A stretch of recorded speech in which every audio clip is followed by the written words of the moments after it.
ಶ್ರೀ ಗುರುಭ್ಯೋ ನಮಃ. ಮಹಾಭಾರತದ ಮೌಸಲ ಪರ್ವದ 6ನೇ ಭಾಗ ಇದು. ಈ ಹಿಂದಿನ ಭಾಗ ಸಮಾಪ್ತವಾದಾಗ ದಕ್ಷಿಣ ಭಾರತದ ಪಾಠದಲ್ಲಿ ಟಿ ಆರ್ ಕೃಷ್ಣಾಚಾರ್ಯ ಪಾಠ ಮತ್ತು ವೈಷ್ಣವ ಪಾಠದಲ್ಲಿ 6ನೇ ಅಧ್ಯಾಯ ಸಮಾಪ್ತವಾಗಿತ್ತು. ಮತ್ತು ಉತ್ತರ ಭಾರತದ ಪಾಠದಲ್ಲಿ 5ನೇ ಅಧ್ಯಾಯ ಸಮಾಪ್ತವಾಗಿತ್ತು.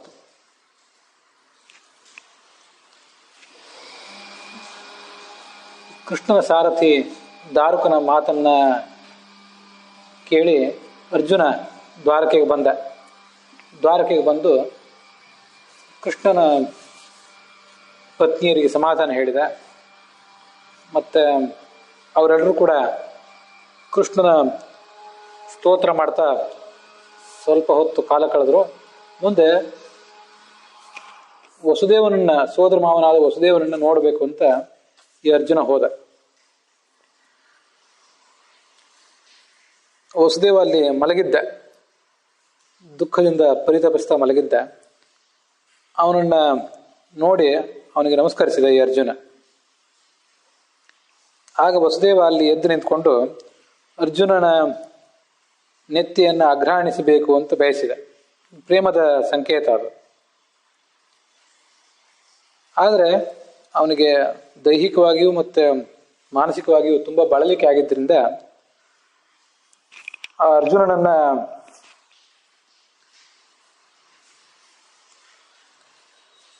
ತಬ್ಬಿಕೊಂಡು ಅಘ್ರಾಣಿಸ್ಲಿಕ್ಕೆ ಆಗಲಿಲ್ಲ. ಮತ್ತೆ ಸ್ವಲ್ಪ ಹೊತ್ತಾದ್ಮೇಲೆ ಅವನನ್ನು ಆಲಿಂಗಿಸ್ಕೊಂಡ. ಎಲ್ಲ ತನ್ನ ಮಕ್ಕಳು ಮೊಮ್ಮಕ್ಕಳು ಇವರೆಲ್ಲರನ್ನು ಕೂಡ ಮುಂದೆ ನೆನಪಿಸ್ಕೊಂಡು ಆತ ರೋಧಿಸ್ಲಿಕ್ಕೆ ತೊಡಗಿದೆ. ಇಲ್ಲಿ 3ನೇ ಶ್ಲೋಕ, ತಸ್ಯ ಮೂರ್ಧಾನಂ ಆಘ್ರಾತುಂ ಇಯೇಷ ಆನಕದಂದುಭಿಃ ಸ್ವಶ್ರೀಯಸ್ಯ ಮಹಾಬಾಹು ನಶಶಾಕ ವಚೋ ಹರೇಹೆ ಅಂತ ವೈಷ್ಣವ ಪಾಠದಲ್ಲಿ ಪಾಠ ಇದೆ.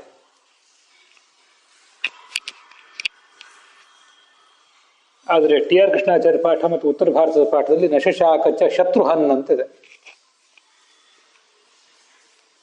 ವೈಷ್ಣವ ಪಾಠಕ್ಕೆ ಅನುಸಾರವಾಗಿ ನಶಶಾಕ ವಚೋ ಹರೇಹೆ ಅಂತ ಏನು ಪಾಠ ಇದೆಯಲ್ಲ, ಅದರ ಅನುವಾದ ಹೀಗಿದೆ. ವಸುದೇವ ತನ್ನ ಸೋದರಳಿಯ ಅರ್ಜುನನ ನೆತ್ತಿಯನ್ನು ಅಘ್ರಾಣಿಸಬೇಕು ಅಂತ ಬಯಸಿದ. ಆದರೆ ಅರ್ಜುನ ಬರ್ತಾನೆ, ನಿಮ್ಮೆಲ್ಲರ ಯೋಗಕ್ಷೇಮವನ್ನು ಆತ ನೋಡಿಕೋತಾನೆ ಅಂತ ಕೃಷ್ಣ ಹೇಳಿದ ಮಾತನ್ನ ಆ ಅರ್ಜುನನಿಗೆ ಹೇಳಲಿಕ್ಕೆ ಅವನಿಗೆ ಸಾಧ್ಯವಾಗಲಿಲ್ಲ ಅಂತಿಷ್ಟು ಅನುವಾದ ಮಾಡಿದ್ದಾರೆ. ಅರ್ಜುನನಿಗೆ ಕೃಷ್ಣನ ಮಾತನ್ನು ಹೇಳಲಿಕ್ಕೆ ಸಮರ್ಥ ಆಗಲಿಲ್ಲ ಅಂತನ್ನುವುದು ಲಕ್ಷಾಲಂಕಾರದ ನಶಶಾಕ ವಚೋ ಹರೇಹೆ ಅನ್ನುವ ಮಾತಿನ ಅನುವಾದ ಅದು. ವಸ್ತುತಃ ನಶಶಾಕ ಚ ಶತ್ರುಹನ್ ಅಂತ ಪಾಠ.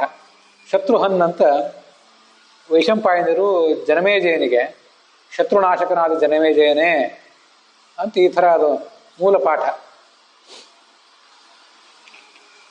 ನಶಶಾಕ ವಚೋ ಹರೇಹೆ ಅನ್ನುವ ಪಾಠ ಯಾಕೆ ಸರಿಯಲ್ಲ ಅಂದ್ರೆ, ಅರ್ಜುನ ಬರ್ತಾನೆ, ನಿಮ್ಮ ಯೋಗಕ್ಷೇಮವನ್ನ ಅವನು ನೋಡಿಕೊಳ್ತಾನೆ ಅಂತ ಕೃಷ್ಣ ಏನು ಹೇಳಿದ್ದ ಅದನ್ನ ಹೇಳಲಿಕ್ಕೆ ಸಮರ್ಥನಾಗಲಿಲ್ಲ ಈ ವಸುದೇವ ಅಂತಿದೆಯಲ್ಲ. ಹೇಳಲಿಕ್ಕೆ ಅಂತ ಅಲ್ಲಿ ಮಾತಿಲ್ಲ. ಮೂಲತಃ ಮೂಲ ಶ್ಲೋಕದಲ್ಲಿ ವಕ್ತುಮ್ ಅನ್ನೋ ಮಾತಿಲ್ಲ. ವಕ್ತುಮ್ ಅಂತ ಅನ್ನೋದು ಲಕ್ಷಾಲಂಕಾರ ಮಾಡಿಕೊಂಡ ಅಧ್ಯಾಹಾರ. ಹೀಗೆ ಅಧ್ಯಾಹಾರ ಮಾಡಿಕೊಂಡು ಪಾಠ ಹೇಳೋದು, ಒಂದು ಅರ್ಥ ಹೇಳೋದು, ಅದು ಸಂಸ್ಕೃತ ಸಾಹಿತ್ಯದಲ್ಲಿ ಇಂಥ ಅಧ್ಯಾಹಾರಗಳೆಲ್ಲೂ ಕಂಡು ಬಂದಿಲ್ಲ. ಸಂಸ್ಕೃತದ ಸಾಮಾನ್ಯ ಜ್ಞಾನ ಇದ್ದವರಿಗೂ ಕೂಡ ಇದೆಲ್ಲ ಗೊತ್ತಾಗೇ ಆಗ್ತದೆ. ಈ ವಸುದೇವ ಅರ್ಜುನನ ನೆತ್ತಿಯನ್ನು ಅಘ್ರಾಣಿಸ್ಲಿಕ್ಕೆ ಬಯಸಿದ ಅಂತಿಷ್ಟಾದ್ಮೇಲೆ ಮುಂದೇನು ಅಂತ ಅನ್ನೋದನ್ನು ಹೇಳ್ಬೇಕಲ್ಲ. ಹಾಗೆ ಬಯಸಿದ ಮತ್ತೆ ಅಘ್ರಾಣಿಸಿದ ಅಂತಾದ್ರೂ ಹೇಳಬೇಕು, ಅಥವಾ ಅಘ್ರಾಣಿಸ್ಲಿಕ್ಕೆ ಸಮರ್ಥ ಆಗಲಿಲ್ಲ ಅಂತಾದ್ರೂ ಹೇಳಬೇಕು. ಅಘ್ರಾಣಿಸ್ಲಿಕ್ಕೆ ಬಯಸಿದ ಅಂತಿಷ್ಟು ಮಾತ್ರ ಹೇಳಿ ಮುಂದೆ ಈ ವಸುದೇವ ಅರ್ಜುನನಿಗೆ ಕೃಷ್ಣನ ಮಾತನ್ನು ಹೇಳಲಿಕ್ಕೆ ಸಮರ್ಥನಾಗಲಿಲ್ಲ ಅಂತ ಹೇಳುವುದು ವಿಷಯಾಂತರ ಮಾಡಿದಂತಾಗ್ತದೆ. ಹಾಗೆ ವಿಷಯಾಂತರ ಸಾಮಾನ್ಯವಾಗಿ ಎಲ್ಲೂ ಇರೋದಿಲ್ಲ. ಅದು ಉಚಿತವಾದಂಥ ಪಾಠನೂ ಅಲ್ಲ, ಆಕಾಂಕ್ಷೆ ಯೋಗ್ಯತಾ ಇತ್ಯಾದಿ ಯಾವುದಕ್ಕೂ ಕೂಡ ಅದು ಹೊಂದುವಂಥ ಮಾತು ಕೂಡ ಅಲ್ಲ. ಆದ್ರಿಂದ ಲಕ್ಷಾಲಂಕಾರವನ್ನು ಅಲ್ಲಿ ಬದಿಗಿಟ್ಟು ನಶಿಶಾಕಚ ಶತ್ರುಹಂತಕನಾದಂಥ ವೈಶಂಪಾಯನನೇ ಜನಮೇಜಯನೇ ಅಂತ ವೈಶಂಪಾಯನರು ಜನಮೇಜಯನಿಗೆ ಹೇಳುವಂಥ ಮಾತದು. ಹೀಗೆ ಅವನಿಗೆ ಅನಿಸಿತ್ತು ಆ ವಸುದೇವನಿಗೆ ಆ ಅಳಿಯನನ್ನ ಸ್ವೀಕಾರ ಮಾಡಬೇಕು ಅಂತ. ಆದರೆ ಅದು ಅವನಿಗೆ ಆಗಲಿಲ್ಲ ಅಂತಿಷ್ಟು ಮಾತ್ರ ಅರ್ಥ ಹೇಳುವುದು ಅದಕ್ಕೆ ಯೋಗ್ಯ.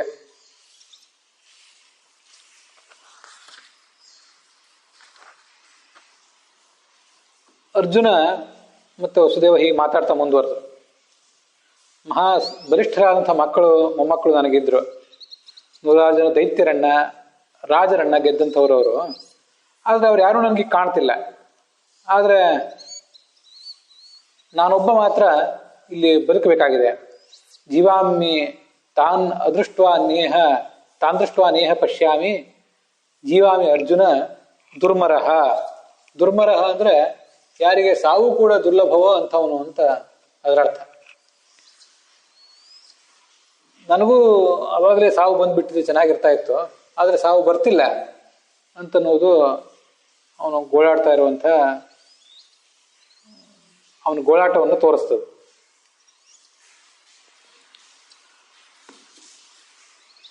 ಸಾತ್ಯಕಿ ಮತ್ತು ಪ್ರದ್ಯುಮ್ನರು ಇವರಿಬ್ಬರು ಕೂಡ ಯಾದವರು ನಿನಗೆ ಅರ್ಜುನನಿಗೆ ತುಂಬಾ ಪ್ರೀತಿ ಪಾತ್ರರಾಗಿದ್ರು. ಅಂಥವರು ಕೂಡ ತಾವೇ ತಮ್ಮ ಅನ್ಯಾಯದಿಂದ ದುರ್ವರ್ತನೆಯಿಂದ ಪ್ರಾಣ ಪರಿತ್ಯಾಗ ಮಾಡಬೇಕಾಯಿತು. ಸಾತ್ಯಕಿ ಮತ್ತು ಪ್ರದ್ಯುಮ್ನ ಇಬ್ರು ಕೂಡ ಅರ್ಜುನನಿಂದ ಅಸ್ತ್ರವಿದ್ಯೆಯ ಅನೇಕ ವಿಷಯಗಳನ್ನು ಕಲ್ತಂಥವರು. ನೀನು ಕೂಡ ಅವರಿಬ್ಬರನ್ನ ಪ್ರಶಂಸಿಸ್ತಾ ಇದ್ದೆ. ಕೃಷ್ಣನ ಪ್ರೀತಿಗೂ ಅವರು ಪಾತ್ರರಾದವರು.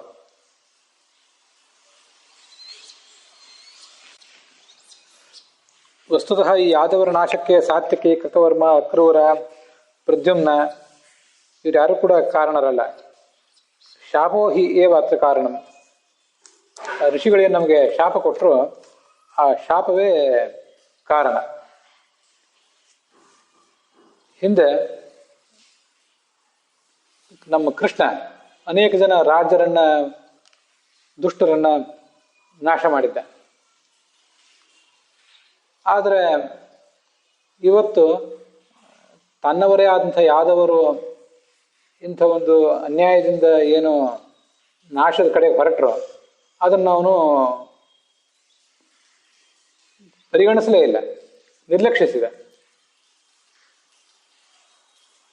ಕೃಷ್ಣ ಏನು ಅಂತ ನಿಮ್ಗೆಲ್ರಿಗೂ ಗೊತ್ತಿದೆ. ನಾರದರಿಗೆ, ನಿನಗೆ, ಇನ್ನೂ ಅನೇಕ ಜ್ಞಾನಿಗಳಿಗೆ ಎಲ್ಲರಿಗೂ ಕೂಡ ಗೊತ್ತಿದೆ. ಅಂಥವನು ಪ್ರತ್ಯಪಶ್ಚ ಸವಿಭು ಜ್ಞಾತಿ ಕ್ಷಯ ಮಧೋಕ್ಷಜ ಎಲ್ಲವನ್ನೂ ಹಾಗೆ ನೋಡ್ತಾ ಸುಮ್ಮನೆ ಕೂತ್ಕೊಂಡ್ಬಿಟ್ಟ.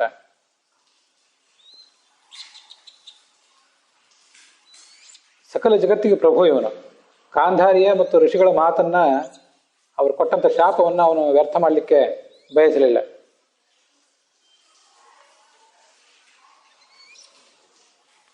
ಅವನ ಮಹಿಮೆ ಎಷ್ಟು ಅಂತನ್ನೋದು ನಿನಗೂ ಕೂಡ ಪ್ರತ್ಯಕ್ಷದಿಂದಲೇ ಗೊತ್ತಿದೆ.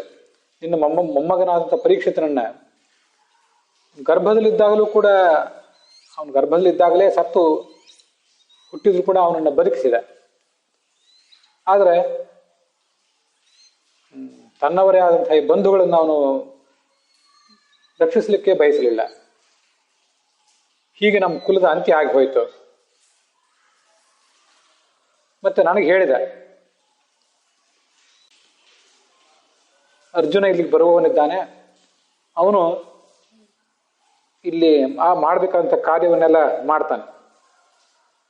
ಮತ್ತೆ ಆ ಕೃಷ್ಣ ಹೇಳಿದ್ದ, ಯೋಹಂ ತಮ್ ಅರ್ಜುನಂ ವಿದ್ಧಿ ಯೋರ್ಜುನ ಸೋಹಮೇವತು ಯದ್ಬ್ರೂಯಾತ್ ತಥಾ ಕಾರ್ಯಂ ಇತಿ ಬುದ್ಧಸ್ವ ಮಾಧವ.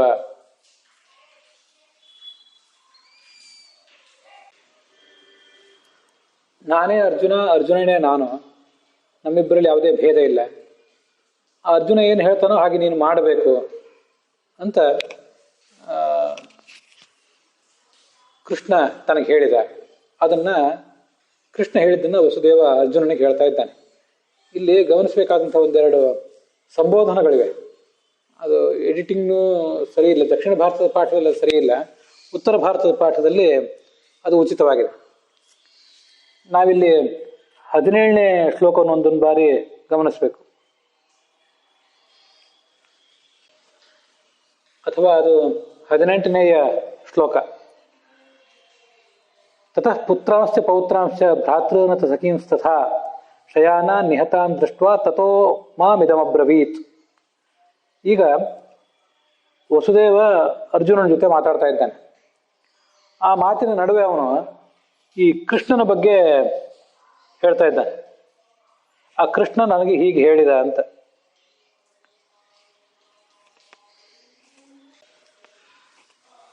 ಕೆಲವು ಕಡೆ ಕೃಷ್ಣೋ ಮಾಮಿದಮಬ್ರವೀತ್ ಅಂತ ಪಾಠ ಇದೆ, ಇನ್ನು ಕೆಲವು ಕಡೆ ತಥೋ ಮಾಮಿದಮಬ್ರವೀತ್ ಅಂತ ಪಾಠ ಇದೆ. ಕೃಷ್ಣ ವಸುದೇವನಿಗೆ ಹೇಳಿದ್ದನ್ನ ವಸುದೇವ ಅರ್ಜುನನಿಗೆ ಹೇಳ್ತಾ ಇದ್ದಾನೆ. ಆ ವಸುದೇವ ಅರ್ಜುನನಿಗೆ ಏನು ಹೇಳಿದ ಅಂತ ಅನ್ನೋದನ್ನ ವೈಶಂಪಾಯನರು ಜನಮೇಜಯನಿಗೆ ಹೇಳ್ತಾ ಇದ್ದಾರೆ. ಇದು ನಮಗೆಲ್ಲ ಗೊತ್ತಿರಬೇಕು. ಹೀಗೆ ಇಷ್ಟೆಲ್ಲ ಕಥಾ ಸಂದರ್ಭ ನಾವು ತಿಳ್ಕೊಂಡಿದ್ರೆ ಅಲ್ಲಿ ಯಾವ ಸಂಬೋಧನ ಯಾರನ್ನು ಕುರಿತಾದದ್ದು ಅಂತ ನಮಗೆ ಗುರುತಿಸ್ಲಿಕ್ಕೆ ಅನುಕೂಲ ಆಗ್ತದೆ. ದಕ್ಷಿಣ ಭಾರತದ ಪಾಠಗಳೆಲ್ಲ ಈ ದೃಷ್ಟಿಯಿಂದ ತಪ್ಪಾಗಿವೆ. ಇಲ್ಲಿ ಉತ್ತರ ಭಾರತದ ಪಾಠ ಸರಿಯಾಗಿದೆ. ನಾವು 18ನೇ ಶ್ಲೋಕವನ್ನು ಗಮನಿಸೋಣ ಮುಂದೆ. ಕೃಷ್ಣೋಮಾಮಿದಮಬ್ರವೀತ್ ಇದಾದ ಮೇಲೆ ಶ್ಲೋಕ ಸಂಖ್ಯೆ ಸ್ವಲ್ಪ ವ್ಯತ್ಯಾಸ ಇರಬಹುದು. ಕೃಷ್ಣೋಮಾಮಿದಮಬ್ರವೀತ್ ಅನ್ನೋದು 17 ಅಥವಾ 18, 19 ಕೆಲವು ಶ್ಲೋಕಗಳಲ್ಲಿ. ಕೃಷ್ಣ ನನಗೆ ಇದನ್ನು ಹೇಳಿದ. ನನಗೆ ಅಂದ್ರೆ ವಸುದೇವನಿಗೆ ಹೇಳಿದ. ಏನ್ ಹೇಳಿದ? ಸಂಪ್ರಾಪ್ತೋ ಅದ್ಯ ಅಯಂ ಅಸ್ಯ ಅಂತಃ ಕುಲಸ್ಯ ಭರತರ್ಷಭ. ಭರತರ್ಷಭ ಅಂದ್ರೆ ಎಲೈ ಭರತರ್ಷಭನೇ, ಅಂದ್ರೆ ಭರತ ವಂಶದಲ್ಲಿ ಹುಟ್ಟಿದ ಶ್ರೇಷ್ಠನೇ ಅಂತ ಅದರ ಅರ್ಥ. ಅದರ ಅನುವಾದ ನೋಡಿ, 20, 21ನೇ ಶ್ಲೋಕಗಳು ಅನುವಾದ ಮಾಡಿದ್ದಾರೆ. ಈಗ ನಮ್ಮ ಕುಲಕ್ಕೆ ಕೊನೆಗಾಲ ಬಂದಿದೆ. ಈ ದ್ವಾರಕಾಪಟ್ಟಣಕ್ಕೆ ಅರ್ಜುನ ಬರುವವನಿದ್ದಾನೆ. ಅವನಿಗೆ ಎಲ್ಲ ಯಾದವರ ಸಭೆಯ ಮಧ್ಯದಲ್ಲಿ ಏನು ನಡೆದಿದೆ ಅನ್ನೋದನ್ನ ಹೇಳಬೇಕು. ನೀನು ವಸುದೇವ ಅದನ್ನು ಹೇಳಬೇಕು ಅಂತ ಕೃಷ್ಣ ವಸುದೇವನಿಗೆ ಹೇಳಿ ಹೋಗ್ತಿದ್ದಾನೆ.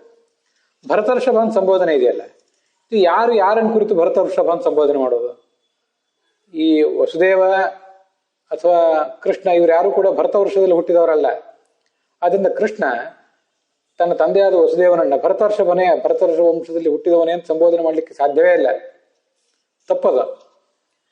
ಭರತ ವಂಶದಲ್ಲಿ ಹುಟ್ಟಿದವರು ಪಾಂಡವರು. ಆದ್ರಿಂದ ಭರತರ್ಷಭ ಅಂತ ಪಾಠ ಸರಿಯಲ್ಲ. ದಕ್ಷಿಣ ಭಾರತದ ಪಾಠಗಳಲ್ಲಿ ಎರಡೂ ಕಡೆನೂ ಭರತರ್ಷಭ ಅಂತಿದೆ, ಅದು ಸರಿಯಲ್ಲ. ಉತ್ತರ ಭಾರತದ ಪಾಠದಲ್ಲಿ ಪುರುಷರ್ಷಭ ಅಂತಿದೆ. ಪುರುಷರ್ಷಭ ಅಂತ ಪುರುಷ ಶ್ರೇಷ್ಠನೇ ಅಂತ ಅದರ ಅರ್ಥ. ಸಂಪ್ರಾಪ್ತ ಅದ್ಯ ಅಯಂ ಅಸ್ಯ ಅಂತಃ ಕುಲಸ್ಯ ಪುರುಷರ್ಷಭ. ಪುರುಷ ಶ್ರೇಷ್ಠನೇ ಅಂತ ಕೃಷ್ಣ ತನ್ನ ತಂದೆಯಾದ ವಸುದೇವನನ್ನು ಸಂಬೋಧಿಸುವುದು ಉಚಿತ ಆಗ್ತದೆ. ಆದ್ರಿಂದ ಇಲ್ಲಿ ದಕ್ಷಿಣ ಭಾರತದ ಪಾಠವನ್ನ ಬದಿಗಿಟ್ಟು ಉತ್ತರ ಭಾರತದ ಪಾಠವನ್ನ ಎತ್ತಿ ಹಿಡಿಬೇಕು. ಇಲ್ಲಿ ನಾವು ಗಮನಿಸಬೇಕಾದ ಸಂಗತಿ ಇದು. ಮತ್ತೊಂದು ಅಲ್ಲೇ ಮುಂದೆ 2-3 ಶ್ಲೋಕಗಳ ಬಳಿಕ ಬರ್ತದೆ.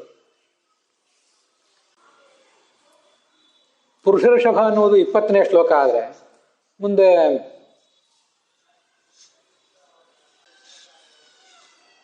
23ನೇ ಶ್ಲೋಕದಲ್ಲಿ ಯದ್ರೂಯಾಸ್ತಥಾ ಕಾರ್ಯಂ ಇತಿ ಬುದ್ಧಸ್ವ ಭಾರತ ಅಂತಿದೆ. ಭಾರತ ಅಂದ್ರೂ ಭರತ ವಂಶದಲ್ಲಿ ಹುಟ್ಟಿದವನು ಅಂತಾನೆ ಅರ್ಥ. ಭರತ ವಂಶದಲ್ಲಿ ಹುಟ್ಟಿದವನು ಅರ್ಜುನ, ಹೊರತು ವಸುದೇವ ಅಲ್ಲ.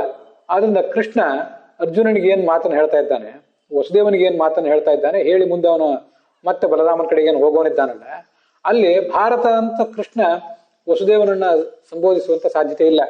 ಅದು ತಪ್ಪು ಪಾಠವೇ. ಮಾಧವ ಅಂತ ಉತ್ತರ ಭಾರತದ ಪಾಠದಲ್ಲಿ ಪಾಠ ಇದೆ. ಮಾಧವ ಅಂದ್ರೆ ಈ ಯದುವಂಶದ ಒಬ್ಬ ಮೂಲ ಪುರುಷ. ಆದ್ರಿಂದ ಕೃಷ್ಣನನ್ನು ಮಾಧವ ಅಂತ ಹೇಳ್ತಾ ಇದ್ರು. ವಸುದೇವನನ್ನು ಮಾಧವ ಅಂತ ಹೇಳ್ತಾರೆ. ಹೀಗೆ ಮಾಧವ ಅಂತಂದ್ರೆ ಅದು ವಸುದೇವನಿಗೆ ಹೊಂದುವಂತ ಸಂಬೋಧನೆ ಕೃಷ್ಣ ಮಾಡಿದ್ದು. ಹೀಗೆ ಇದನ್ನೆಲ್ಲ ತಿಳಿದ್ರೆ ಪುರುಷ ಋಷಭ ಅಂತೂ ಮಾಧವ ಅನ್ನೋ ಪಾಠವು ಹೆಚ್ಚು ಉಪಯುಕ್ತವಾದದ್ದು. ಅದೇ ಸರಿ. ಇಲ್ಲಿ ದಕ್ಷಿಣ ಭಾರತದ ಪಾಠವನ್ನು ಕಡೆಗಣಿಸಿ ಉತ್ತರ ಭಾರತದ ಪಾಠವನ್ನು ನಾವು ತಿಳ್ಕೊಳ್ಳುವುದು ಯೋಗ್ಯ. ಮೂಲ ಕಥೆಯನ್ನು ಮತ್ತೊಂದು ಬಾರಿ ಗಮನಿಸಬೇಕು. ಮಹಾಭಾರತದ ಕಥೆ ಏನು ನಡೆದಿದೆ ಅದನ್ನ ಜನಮೇಜಯನಿಗೆ ವೈಶಂಪಾಯನರು ಹೇಳ್ತಾ ಇದ್ದಾರೆ. ಅದನ್ನ ಸೂತ ಪುರಾಣಿಕರು ಶೌನಕಾದಿಗಳಿಗೆ ಹೇಳ್ತಾ ಇದ್ದಾರೆ. ಅದನ್ನ ಈಗ ನಮ್ಮಂಥವರು ಸಮಾಜಕ್ಕೆ ಹೇಳ್ತಾ ಇದ್ದೀವಿ. ವೈಶಂಪಾಯನರು ಜನಮೇಜಯನಿಗೆ ಹೇಳುವಾಗ ಅಲ್ಲಿ ನಡೆದಿರುವಂತಹ ಅನೇಕ ಘಟನೆಗಳು, ಅದು ಭಗವದ್ಗೀತೆ ಪ್ರಸಂಗ ಇರಬಹುದು ಮತ್ತು ಅನೇಕ ಬೇರೆ ಬೇರೆ ಪ್ರಸಂಗಗಳಿರಬಹುದು. ಅಲ್ಲೆಲ್ಲ ಕಡೆನೂ ಕೂಡ ಯಾರೋ ಒಬ್ಬರದು ಸಂಬೋಧನೆ ಇರ್ತದೆ. ಎಲ್ಲೋ ಒಂದ್ ಕಡೆ ಭಾರತ ಅಂತ ಹೀಗೆಲ್ಲ ಸಂಬೋಧನೆ ಇದ್ರೆ ಅಲ್ಲಿ ನಡುವೆ ಆ ಭಾರತ ಅನ್ನೋ ಸಂಬೋಧನೆ ಜನಮೇಜಯನಿಗೂ ಹೊಂದುತ್ತದೆ. ಅವನು ಭರತ ವಂಶದಲ್ಲೇ ಹುಟ್ಟಿದವನು. ಆದರೆ ಆ ಸಂಬೋಧನೆ ಕೆಲವು ಬಾರಿ ಧೃತರಾಷ್ಟ್ರನನ್ನು ಕುರಿತು ಭಗವದ್ಗೀತೆಯಲ್ಲಿ ಆಗಿದ್ದಾಗಿರ್ತದೆ. ಈಗ ಅರ್ಜುನ ಅಲ್ಲಿ ವಸುದೇವನ ಎದುರಿಗಿದ್ದಾನೆ. ಆದರೆ ಕೃಷ್ಣ ವಸುದೇವನಿಗೆ ಏನು ಹೇಳಿದ ಅನ್ನುವುದನ್ನ ವಸುದೇವ ಅರ್ಜುನನಿಗೆ ಹೇಳ್ತಾ ಇದ್ದಾನೆ. ಅದನ್ನ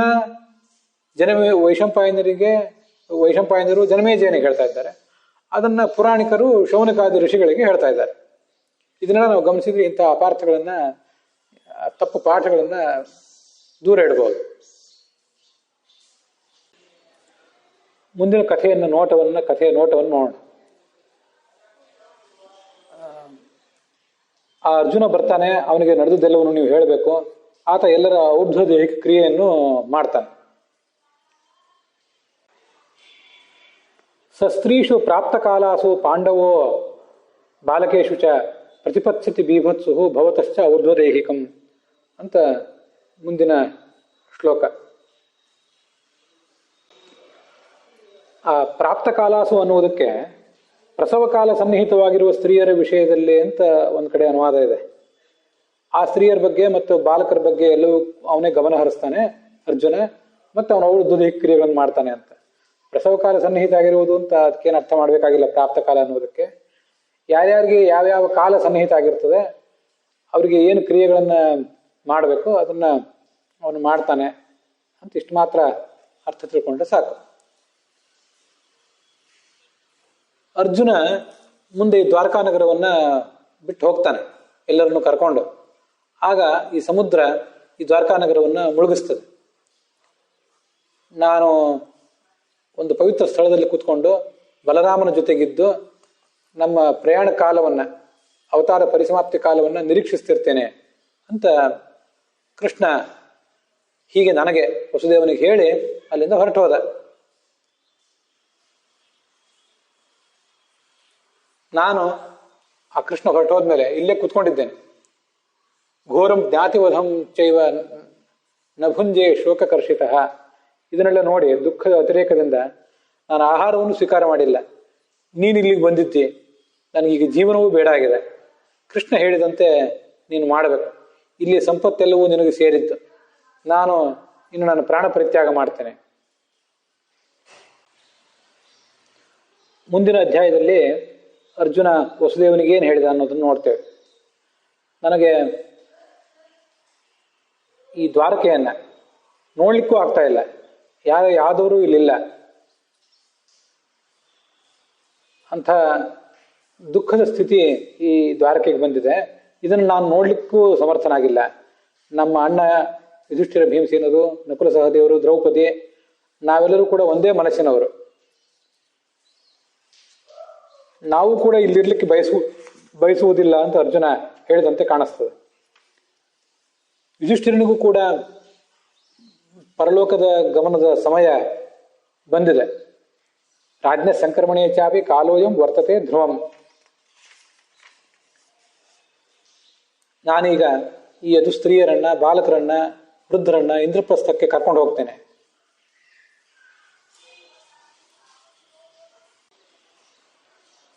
ಅಂತ ವಸುದೇವನಿಗೆ ಹೇಳಿದ. ಮುಂದೆ ದಾರುಕನಿಗೆ ಹೇಳಿದ, ಎಲ್ಲ ಯದುವಂಶದ ಮುಖ್ಯರನ್ನ ನಾನೀಗ ನೋಡ್ಬೇಕು ಅಂತ ಬಯಸ್ತೇನೆ ಅಂತ ಹೇಳಿದ್ಮೇಲೆ ಸುಧರ್ಮ ಅನ್ನೋ ಸಭೆಯಲ್ಲಿ ಆ ಒಂದು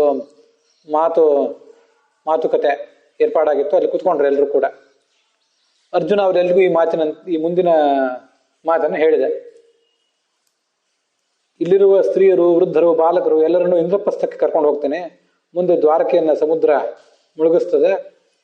ಆದರೆ ಇಂದ್ರಪ್ರಸ್ಥಕ್ಕೆ ಹೋಗ್ಲಿಕ್ಕೆ ಬೇಕಾದ ಸಿದ್ಧತೆಯನ್ನೆಲ್ಲರೂ ಮಾಡಿಕೊಳ್ಳ್ರಿ. ಇಂದ್ರಪ್ರಸ್ಥದಲ್ಲಿ ನಾನು ಕೃಷ್ಣನ ಮೊಮ್ಮಗ ಅನಿರುದ್ಧ, ಅವನ ಮಗ ವಜ್ರ, ಅವನನ್ನ ಪಟ್ಟಾಭಿಷೇಕ್ತನನ್ನಾಗಿ ಮಾಡುವನಿದ್ದೇನೆ. ಈ 7ನೇ ದಿವಸ, ಇಂದಿನಿಂದ 7ನೇ ದಿವಸಕ್ಕೆ ನಾವು ಸೂರ್ಯ ಉದಯಿಸುವ ಹೊತ್ತಿಗೆ ನಾವಿಲ್ಲಿಂದ ಪ್ರಯಾಣ ಮಾಡಬೇಕು ಅಂತ ಹೇಳಿದ ಮೇಲೆ ಅವರೆಲ್ಲರೂ ಕೂಡ ಪ್ರಯಾಣಕ್ಕೆ ಸಿದ್ಧತೆ ಮಾಡಿಕೊಂಡ್ರು. ಈ ಕಡೆ ವಸುದೇವ ಪ್ರಾಣ ಪರಿತ್ಯಾಗ ಮಾಡಿದ. ದೇವಕಿ, ಭದ್ರ, ರೋಹಿಣಿ ಮತ್ತು ಮಧುರ ಇವರೆಲ್ಲ ವಸುದೇವನ ಜೊತೆಗೆ ತಾವು ಪ್ರಾಣ ಪರಿತ್ಯಾಗ ಮಾಡಬೇಕು ಅಂತ ತೀರ್ಮಾನಿಸಿದ್ರು. ವಸುದೇವನ ಆ ಪಾರ್ಥಿವ ದೇಹವನ್ನ ನಗರದಿಂದ ಹೊರಗೆ ತೆಗೆದುಕೊಂಡು ಹೋದ್ರು. ಅಶ್ವಮೇಧ ಯಾಗದಲ್ಲಿ ಅವನು ಉಪಯೋಗ ಮಾಡ್ತಿದ್ದಂಥ ಛತ್ರವನ್ನು ಹಿಡ್ಕೊಂಡಿದ್ರು. ತಂಚ ಅಗ್ನಿಗತಂ ವೀರಂ ಶೂರಪುತ್ರಂ ವರಾಂಗನಾಹ, ಅನೇಕ ಜನ ಅವನ ಪತ್ನಿಯರು ಆತನ ಜೊತೆಗೇನೆ ಆ ಚಿತೆಯನ್ನ ಏರಿದ್ರು. ಗಂಧದ ಕಟ್ಟಿಗೆ ಇತ್ಯಾದಿಗಳನ್ನು ಸಿದ್ಧ ಮಾಡಿದ್ರು. ಮುಂದೆ ಆ ಶವದಹನ ಕಾರ್ಯಕ್ರಮ ಆದ ಬಳಿಕ ಇದ್ದವರೆಲ್ಲರೂ ಕೂಡ ಸ್ತ್ರೀಯರು ಎಲ್ಲರೂ ಸೇರಿ ವಸುದೇವನಿಗೆ ಜಲತರ್ಪಣ ಕೊಟ್ಟರು. ಅರ್ಜುನನಿಗೆ ಆ ಹೋರಾಟ ಮಾಡಿ ಬಿದ್ದಂಥ ಯಾದವರನ್ನು ನೋಡಿ ದುಃಖ ಅನಿಸಿತು. ಕೃಷ್ಣ ಬಲರಾಮನ ದೇಹಗಳನ್ನು ಕೂಡ ಹುಡುಕಿಸಿದ. ಎಲ್ಲರ ಜೊತೆಗೆ ಅವನು ಅವರಿಗೂ ದಹನ ಕ್ರಿಯೆ ಮಾಡಿದ. ಅರ್ಜುನನನ್ನ ಹಿಂಬಾಲಿಸಿ ಆ ಒಂದು ದೊಡ್ಡ ಸೈನ್ಯ ಹೊರಟಿತು. ಬ್ರಾಹ್ಮಣರು, ಕ್ಷತ್ರಿಯರು, ವೈಶ್ಯರು ಮೊದಲಾದವರೆಲ್ಲರೂ ಕೂಡ ಅಲ್ಲಿಂದ ಹೊರಟರು. ಬಹಳ ದೊಡ್ಡ ಜನಸಂಖ್ಯೆ ಅಲ್ಲಿತ್ತು. ಮುಂದೆ ದ್ವಾರಕಾಂ ರತ್ನ ಸಂಪೂರ್ಣಾಂ ಜಲೇನ ಆಪ್ಲಾವಯತ್ತದ, ಆಗ ಆ ದ್ವಾರಕಾ ನಗರವನ್ನು ಸಮುದ್ರ ಮುಳುಗಿಸಿಬಿಟ್ಟಿತು. ಅರ್ಜುನ ಮುಂದೆ ಹೋದಂತೆ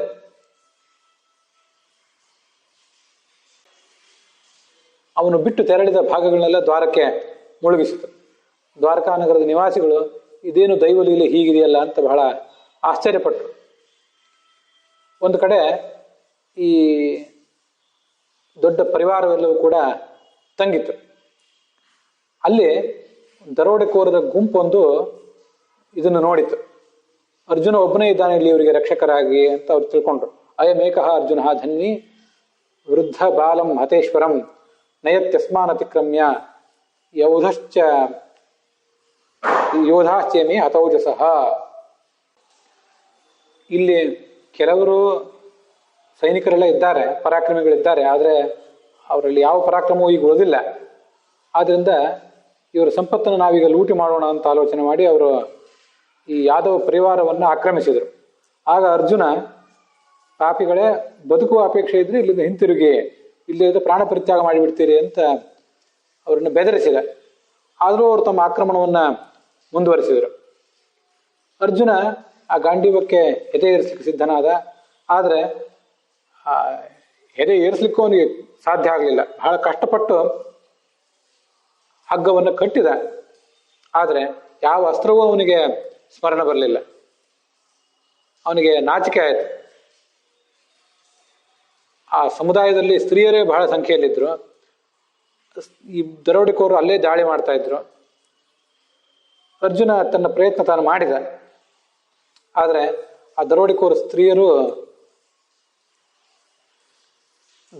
ಆ ಸ್ತ್ರೀಯರನ್ನ ಎಳ್ಕೊಂಡು ಹೋದರು. ಕಾಮಾಚ್ಚ ಅನ್ಯಾಹ ಪ್ರಭೋಬ್ರಜುಹು, ಕೆಲವರು ಸ್ತ್ರೀಯರು ತಾವಾಗಿ ಅವ್ರ ಹಿಂದೆ ಹೊರಟೋಗ್ಬಿಟ್ರು. ಬಾಣಪ್ರಯೋಗ ಮಾಡಿದ ಅರ್ಜುನ ಸಾವಿರಾರು ದರೋಡೆಕೋರನ್ನು ಕೊಂದು ಹಾಕಿದ. ಆದರೆ ಕ್ಷಯಂ ಜಗ್ಮುಹು ಅಜಿಷ್ಮಗಾಹ ಅಕ್ಷಯಾ ಹಿ ಪುರಾ ಭೂತ್ವ ಕ್ಷೀಣಾಹ ಕ್ಷತಜ ಭೋಜನಾಹ. ಅಕ್ಷಯ ಬತ್ತಳಿಕೆ, ಅದರಲ್ಲಿ ಬಾಣಗಳೆಂದು ಖಾಲಿ ಆಗೋದಿಲ್ಲ. ಅಂಥ ಬತ್ತಳಿಕೆ ಅರ್ಜುನಂದು. ಅಲ್ಲಿರೋ ಬಾಣಗಳು ಇವತ್ತು ಖಾಲಿಯಾಗಿ ಹೋಗ್ಬಿಟ್ಟು. ಆದ್ದರಿಂದ ಆ ದರೋಡೆಕೋರರ ದಾಳಿಯನ್ನು ತಪ್ಪಿಸ್ಲಿಕ್ಕೆ ಆಗಲಿಲ್ಲ ಅವನಿಗೆ.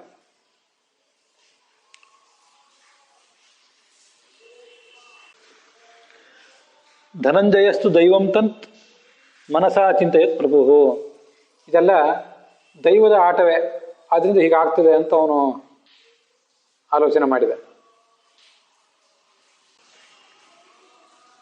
ನೇದಮಸ್ತೀತಿ ಚಾಬ್ರವೀತ್, ನಮ್ಮ ಕೈಯಲ್ಲಿ ಏನೂ ಇಲ್ಲ, ಇದ್ಯಾವುದು ಉಳಿಯುವುದೂ ಇಲ್ಲ, ನಮ್ಮ ಪರಾಕ್ರಮ ನಮ್ಮ ವೈಭವ ಎಲ್ಲವೂ ಅಶಾಶ್ವತ ಅಂತ ಅವನು ಉದ್ಗರಿಸಿದ. ತತಃ ಶೇಷಂ ಸಮಾದಾಯ ಕಲತ್ರಸ್ಯ ಮಹಾಮತಿ. ಇನ್ನು ಕೆಲವರು ಏನು ಯಾವ್ಯಾವ ಸ್ತ್ರೀಯರು ಉಳಿದಿದ್ರು ಅವರೆಲ್ಲರನ್ನೂ ಅವನು ಮುಂದೆ ಕರ್ಕೊಂಡು ಹೋದ.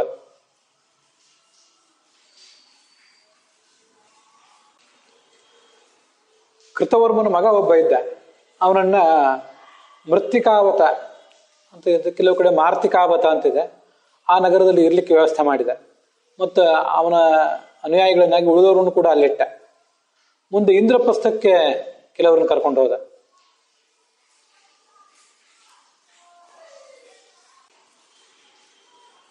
ಸಾತ್ಯಕಿಯ ಮಗ ಒಬ್ಬ ಇದ್ದ, ಅವನನ್ನ ಸರಸ್ವತಿ ನದಿಯ ತೀರಕ್ಕೆ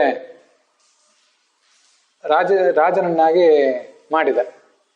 ನ್ಯವೇಶಯತ ಧರ್ಮಾತ್ಮ ಧರ್ಮ ಬಾಲ ಪುರಸ್ಸರಂ. ಯೌಯೂಧಾನಿಂ ಸರಸ್ವತ್ಯಾಃ ಪುತ್ರಂ ಅಂತ ಒಂದು ಪಾಠ ಇದೆ. ಸರಸ್ವತಿಯ ಮಗ ಅವನು ಅಂತ ಈಗ ಅರ್ಥ ಆಗ್ತದೆ. ಅದ್ಯಾಕೋ ಅಷ್ಟು ಸರಿಯಾಗೋದಿಲ್ಲ. ಸರಸ್ವತಿ ನದಿಯ ತೀರದಲ್ಲಿ ಯಯುಧಾನನ ಸಾತ್ಯಕಿಯ ಮಗನನ್ನ ಅವನು ನೆಲೆಗೊಳಿಸಿದ ಅಂತ ಅರ್ಥ ಹೇಳುವುದೇ ಹೆಚ್ಚು ಯೋಗ್ಯ. ಮುಂದೆ ಇಂದ್ರನ ಮರಿಮಗ ವಜ್ರನನ್ನ ಇಂದ್ರಪ್ರಸ್ಥಕ್ಕೆ ರಾಜನನ್ನಾಗಿ ಮಾಡಿದ.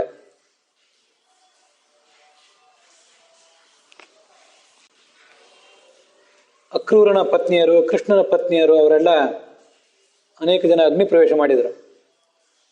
ಸತ್ಯಭಾಮೆ ಮೊದಲಾದ ದೇವಿಯರು ತಪಸ್ಸು ಮಾಡಬೇಕು ಅಂತ ಅರಣ್ಯಕ್ಕೆ ಹೊರಟೋದ್ರು.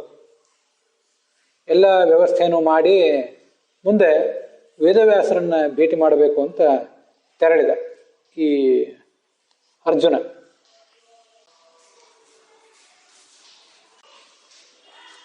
ಇಲ್ಲಿ 42ನೇ ಶ್ಲೋಕ ಇದೆ. ದ್ವಾರಕಾಂ ರತ್ನ ಸಂಪೂರ್ಣಾಂ ಜಲೇನ ಆಪ್ಲಾವಯತ್ತದ ಅಂತ. ಸಮುದ್ರ ದ್ವಾರಕೆಯನ್ನು ಮುಳುಗಿಸಿತು ಅಂತ. ಅದಕ್ಕೆ ಲಕ್ಷಾಲಂಕಾರ ಒಂದು ವಿವರಣೆ ಕೊಟ್ಟಿದೆ. ಸರಿಯೋ ತಪ್ಪೋ ಗೊತ್ತಿಲ್ಲ, ಅಂತೂ ಅಲ್ಲಿ ಬಂದದ್ದನ್ನ ಹೇಳ್ತೇನೆ, ಯಾಕಂದ್ರೆ ಅನುವಾದ ಮಾಡುವವರು ಅದನ್ನು ಅನುವಾದಿಸಿಲ್ಲ.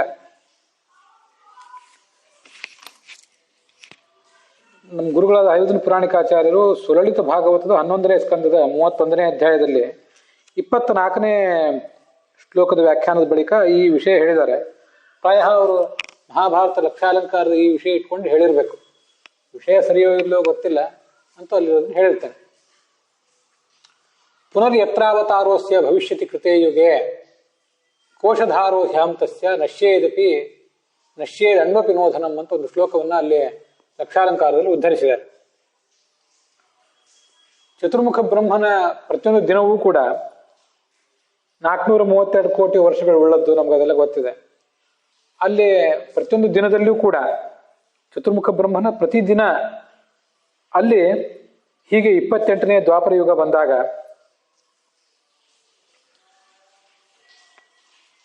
ಸಮುದ್ರ ರಾಜ ಈ ದ್ವಾರಕೆಯನ್ನ ಮತ್ತೆ ಕೃಷ್ಣನಿಗೆ ಒಪ್ಪಿಸ್ತಾನೆ. ಅವನ ಅವತಾರ ಪರಿಸಮಾಪ್ತ ಆದ ಬಳಿಕ ಮತ್ತೆ ಅದನ್ನು ಮುಳುಗಿಸಿಟ್ಕೋತಾನೆ.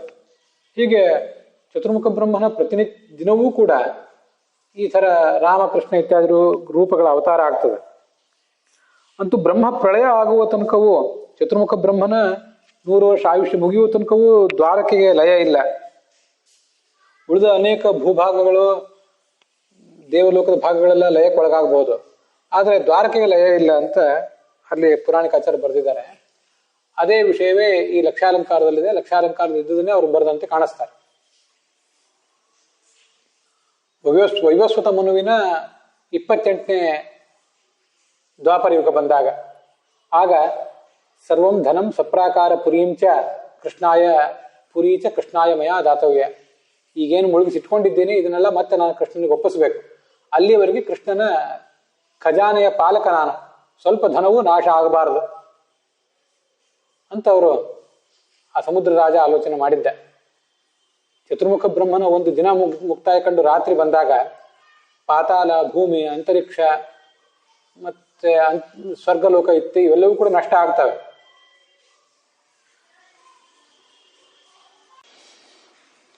ಆದರೆ ಈ ದ್ವಾರಕಾ ನಗರ ಅದರ ಸಂಪತ್ತಿಗೆ ಮಾತ್ರ ಏನೂ ಆಗಿರೋದಿಲ್ಲ. ಆದ್ರಿಂದ ಕೃಷ್ಣಾವತಾರೇ ಸತಿ ಪುನರ್ದಾಸ್ಯಾಮಿ, ಕೃಷ್ಣನ ಅವತಾರ ಆದಾಗ ಮತ್ತೆ ಅದನ್ನು ನಾನು ಕೊಡ್ತೇನೆ ಅಂತ ಈ ಸಮುದ್ರ ರಾಜ ಆಲೋಚನೆ ಮಾಡಿರ್ತಾನೆ. ಅದಕ್ಕೆ ನಾನು ಆತನ ಖಜಾನೆಯ ಪಾಲಕ ಅಂತ ಹೇಳ್ಕೊಂಡಿದ್ದಾನೆ. ಅತಃ ಬ್ರಹ್ಮಲಯ ಪರ್ಯಂತಂ ಕೃಷ್ಣನಗರಿಯಾ ದ್ವಾರಕಾಯಾ ನಾಶೋ ನಾಸ್ತಿ ಇತಿ ಮಹಾತ್ಮಂ ಜ್ಞಾತವ್ಯಂ. ಚತುರ್ಮುಖ ಬ್ರಹ್ಮನ ಈಗ 51ನೇ ವರ್ಷದ ಮೊದಲನೇ ದಿನ ನಡೆದಿದೆ. ಇನ್ನು 50 ವರ್ಷಗಳು ಚತುರ್ಮುಖ ಬ್ರಹ್ಮನಿಗೆ ಆಗಬೇಕು. ಅಲ್ಲಿವರೆಗೂ ದ್ವಾರಕಾ ನಗರಕ್ಕೆ ನಾಶ ಇಲ್ಲ ಅಂತ ಮಹಾತ್ಮೆ ಅದಕ್ಕಿದೆ ಅಂತ ತಿಳ್ಕೊಳ್ಬೇಕು. ವಿಷಯ ಸರಿಯೋ ಇಲ್ಲೋ ಗೊತ್ತಿಲ್ಲ. ಲಕ್ಷಾಲಂಕಾರ ಅದನ್ನು ಹೇಳಿದೆ, ಎಲ್ಲ ವಿದ್ವಾಂಸರು ಒಪ್ತಾರೋ ಇಲ್ಲೋ. ಲಕ್ಷಾಲಂಕಾರ ಮಾಡಿದ ಪ್ರಮಾದಗಳನ್ನು ಗಮನಿಸಿದರೆ, ಅಪಚಾರಗಳನ್ನು ಗಮನಿಸಿದರೆ ಇದನ್ನು ನಂಬಬೇಕು ಬಿಡು ಅಂತ ಗೊಂದಲ ಆಗ್ತದೆ. ವಿಷಯ ಇದ್ದುದನ್ನ ಇಲ್ಲಿ ವರ್ಣನೆ ಮಾಡಿದ್ದೇನೆ. ಮಹಾಭಾರತ ತಾತ್ಪರ್ಯ ನಿರ್ಣಯ ಹೇಳ್ತದೆ, ಕೃಷ್ಣನ 16,100 ಜನ ಪತ್ನಿಯರು ದರ್ಪದ ಕಾರಣದಿಂದಾಗಿ ದರ್ಪ ನಿಮಿತ್ತತಃ ಮ್ಲೇಚ್ಛರಿಗೆ ವಶರಾಗಿಬಿಟ್ರು. ಯುದ್ಧ ಮಾಡ್ಲಿಕ್ಕೆ ಆಗಲಿಲ್ಲ ಅರ್ಜುನನಿಗೆ. ಇದೆಲ್ಲ ದೈವ ಸಂಕಲ್ಪ ಅಂತ ಅವನು ಭಾವಿಸಿದ. ಉಳಿದ ಧನ ಸಂಪತ್ತನ್ನ ಮೊದಲಾದ ಎಲ್ಲವನ್ನೂ ರಕ್ಷಣೆ ಮಾಡಿಕೊಂಡು ಅಲ್ಲಿಂದ ಮುಂದೆ ಹೊರಟ.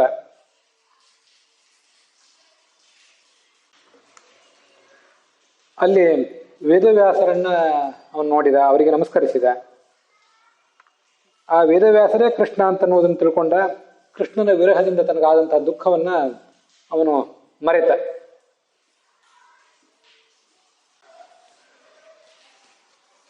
ವೇದವ್ಯಾಸರು ಅರ್ಜುನನಿಗೆ ಸಮಾಧಾನ ಹೇಳಿದ ಭಾಗ ಮುಂದೆ ನಾವು ಮಹಾಭಾರತದಲ್ಲಿ ನೋಡೋರಿದ್ದೇವೆ. ಮೌಸಲ ಪರ್ವದಲ್ಲಿ 9ನೇ ಅಧ್ಯಾಯದಲ್ಲಿ, ಇನ್ನು ಮುಂದೆ ನಾವು ನೋಡ್ಬೇಕಾದ ಅಧ್ಯಾಯದಲ್ಲಿ, ಕೃಷ್ಣನ ಪತ್ನಿಯರಿಗೆ ಅಷ್ಟಾವಕ್ರ ಮುನಿಯಿಂದ ಬಂದ ಶಾಪ, ನೀವೆಲ್ಲರೂ ಮ್ಲೇಚ್ಛರ ವಶರಾಗಿ ಬಿಡ್ರಿ, ಅರ್ಜುನನ ಬಲವೂ ಕ್ಷೀಣ ಆಗಲಿ ಅಂತ ಶಾಪ ಕೊಟ್ಟಿದ್ರು. ಅದೆಲ್ಲವನ್ನೂ ವ್ಯಾಸರು ಅರ್ಜುನನಿಗೆ ಹೇಳಿದರು ಅಂತ ಅಲ್ಲಿ ಕಂಡು ಬರ್ತದೆ. ದಾಲ್ಭ್ಯ ಅಂತ ಒಬ್ಬ ಮುನಿ, ಅವನು ಈ ಮ್ಲೇಚ್ಛರ ವಶರಾದಂಥ ಕೃಷ್ಣನ ಪತ್ನಿಯರನ್ನ ಸಂದರ್ಶಿಸಿದ. ಅಲ್ಲಿ ಅವನು ಹೇಳಿದಂತೆ ಗೋವಿಂದ ಏಕಾದಶಿ ಎನ್ನುವ ವ್ರತವನ್ನು ಅವರು ಆಚರಿಸಿದರು. ಮತ್ತೆ ಸರಸ್ವತಿ ನದಿಯ ತೀರದಲ್ಲಿ ಸ್ನಾನ ಮಾಡಿ ಮುಖ್ಯ ಪ್ರಾಣ ಹೇಳಿದಂತೆ ಆ ಜಲದಲ್ಲಿ, ಆ ನೀರಿನಲ್ಲಿ ಪ್ರಾಣ ಪರಿತ್ಯಾಗ ಮಾಡಿದರು. ಮುಂದೆ ಸದ್ಗತಿಯನ್ನು ಅವರು ಪಡೆದರು. ಅರ್ಜುನಸ್ತು ಕುರುಕ್ಷೇತ್ರೇ ಹಾರ್ದಿಕ್ಯ ಯುಯುಧಾನಯೋ ಸುತೌ ಸಾರಸ್ವತೇ ಚೈವ ದೇಶೇ ರಾಜ್ಯೇ ಅಭ್ಯಷೇಚಯತ. ಅರ್ಜುನ ಸಾತ್ಯಕಿ ಮತ್ತು ಕೃತವರ್ಮರ ಮಕ್ಕಳನ್ನ ಕುರುಕ್ಷೇತ್ರದಲ್ಲಿ ಒಬ್ಬನನ್ನ, ಮತ್ತೆ ಸರಸ್ವತಿ ನದಿ ತೀರದಲ್ಲಿ ಮತ್ತೊಬ್ಬನನ್ನ ರಾಜನನ್ನಾಗಿ ಮಾಡಿದ. ಸರಸ್ವತಿ ನದಿಯ ತೀರ ಅಂತ ಇಲ್ಲಿ ಬಂತಲ್ಲ, ಆದ್ರಿಂದ ಸರಸ್ವತ್ಯಾಹ ಪುತ್ರಂ ಅಂತ ವೈಷ್ಣವ ಪಾಠ ಇದು ಹೇಳುವುದು ತಪ್ಪಾಗ್ತದೆ. 74ನೇ ಶ್ಲೋಕದಲ್ಲಿ ಸರಸ್ವತ್ಯಾಹ ತೀರೆ ಅಂತ ಮಹಾಭಾರತ ತಾತ್ಪರ್ಯ ನಿರ್ಣಯಕ್ಕೆ ಆಚಾರ್ಯ ಸಮ್ಮತವಾದ ಪಾಠ. ಸರಸ್ವತ್ಯಾಹ ಪುತ್ರಂ, ಸರಸ್ವತಿಯ ಮಗ ಅಂತ ಅರ್ಥ ಮಾಡುವುದು ಸರಿಯಲ್ಲ. ಸಾತ್ಯಕಿನಃ ಪುತ್ರಂ, ಸಾತ್ಯಕಿಯ ಮಗ ಅಂತ ಅಲ್ಲಿಗೆ ಅನ್ವಯ. ಹೀಗೆ ಮಹಾಭಾರತಕ್ಕೆ ಕೂಡ, ಈ ಮಹಾಭಾರತ ತಾತ್ಪರ್ಯ ನಿರ್ಣಯಕ್ಕೆ ಕೂಡ ವಿರೋಧ ಇದೆ. ಆಚಾರ್ಯರು ಕೊಟ್ಟ ಪಾಠವನ್ನು ಸರಿಯಾಗಿ ಬಳಸ್ಕೊಂಡಿಲ್ಲ ಅನೇಕ ಜನ ಮುಂದೆ ಬರುವಂತಹ ಪಾಠಕಾರರು. ಮುಂದೆ ವಜ್ರನನ್ನ ಇಂದ್ರಪ್ರಸ್ಥಕ್ಕೆ ಮತ್ತು ಶೂರಸೇನ ದೇಶಕ್ಕೆ ರಾಜನನ್ನಾಗಿ ಮಾಡಿದ ಅಂತಿಷ್ಟು ಕಂಡು ಬರ್ತದೆ. ಅಲ್ಲಿಗೆ ಈ ಭಾಗ ಸಮಾಪ್ತ ಆಗ್ತದೆ. ಅಲ್ಲಿ ಗೋವಿಂದ ಏಕಾದಶಿ ಅಂದ್ರೆ ಏನು, ಅದು ಕೆಲವು ವ್ಯಾಖ್ಯಾನಗಳಿಂದ ಹೀಗೆ ತಿಳಿದು ಬರ್ತದೆ. ಚೈತ್ರ ಮೊದಲಾದ 12 ತಿಂಗಳುಗಳಿಗೆ ಶುಕ್ಲ ಪಕ್ಷದಲ್ಲಿ ಕ್ರಮವಾಗಿ ಕೇಶವಾದಿ 12 ಮೂರ್ತಿಗಳು ನಿಯಾಮಕರಾಗಿರ್ತಾರೆ. ಮತ್ತೆ ಕೃಷ್ಣ ಏಕಾದಶಿಗಳಿಗೆ ಸಂಕರ್ಷಣ ಅಲ್ಲಿಂದ ಹಿಡಿದು ಮುಂದಿನ ರೂಪಗಳು ನಿಯಾಮಕರಾಗಿರ್ತಾರೆ. ಆಗ ಆಷಾಢ ಶುಕ್ಲ ಏಕಾದಶಿಗೆ ಗೋವಿಂದ ನಿಯಾಮಕನಾಗ್ತಾನೆ, ಅದೇ ಗೋವಿಂದ ಏಕಾದಶಿ. ಅದನ್ನು ಆಚರಿಸಬೇಕು ಅಂತ ಕೃಷ್ಣ ದಾಲ್ಭ್ಯ ಮುನಿಯ ಮೂಲಕ ಕಳಿಸಿದ್ದ ತನ್ನ ಪತ್ನಿಯರಿಗೆ. ಕೃಷ್ಣ ತನ್ನ ರೂಪಕ್ಕೆ ಮನಸೋತ ಅವನು ನಮ್ಮ ದಾಸನಾಗಿದ್ದ ಅಂತ ಅವರೆಲ್ಲರೂ ಅಹಂಕಾರ ಪಟ್ಟಿದ್ರು. ಆದ್ದರಿಂದ ಅವರಿಗೆ ಶಾಪ ಬಂದಿತ್ತು. ಅಷ್ಟಾವಕ್ರ ಅದನ್ನು ಶಾಪ ಕೊಟ್ಟಿದ್ದ ಅಂತ ನಾವು ಮುಂದೆ ನೋಡುವರಿದ್ದೇವೆ.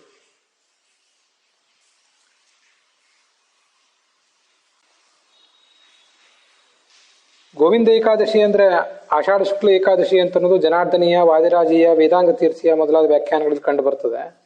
ಆದರೆ ಪ್ರಮಾಣ ಸಂಗ್ರಹ ಅಂತ ಮತ್ತೊಂದು ಗ್ರಂಥ, ಅದರ ಅಭಿಪ್ರಾಯದಲ್ಲಿ ಫಾಲ್ಗುಣ ಮಾಸದಲ್ಲಿ ಸೂರ್ಯ ಕುಂಭರಾಶಿಯಲ್ಲಿದ್ದಾಗ, ಶನಿ ಗುರುಗಳು ಮಕರ ರಾಶಿಯಲ್ಲಿದ್ದಾಗ, ಪುಷ್ಯ ನಕ್ಷತ್ರ ಭಾನುವಾರ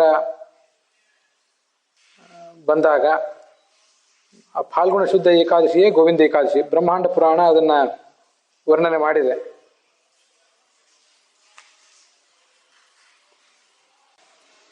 ಹೀಗೆ ಬೇರೆ ಬೇರೆ ಮಾಹಿತಿಗಳು ಕಂಡು ಬರ್ತವೆ ಆ ಗೋವಿಂದ ಏಕಾದಶಿ ಬಗ್ಗೆ. ಅದನ್ನು ಅವರು ಆಚರಿಸಿ ಸದ್ಗತಿಯನ್ನು ಪಡೆದರು ಅಂತ ತಾತ್ಪರ್ಯ. ಅಲ್ಲಿಗೆ ಇವತ್ತಿನ ಈ ಭಾಗ ಸಮಾಪ್ತವಾಗಿದೆ.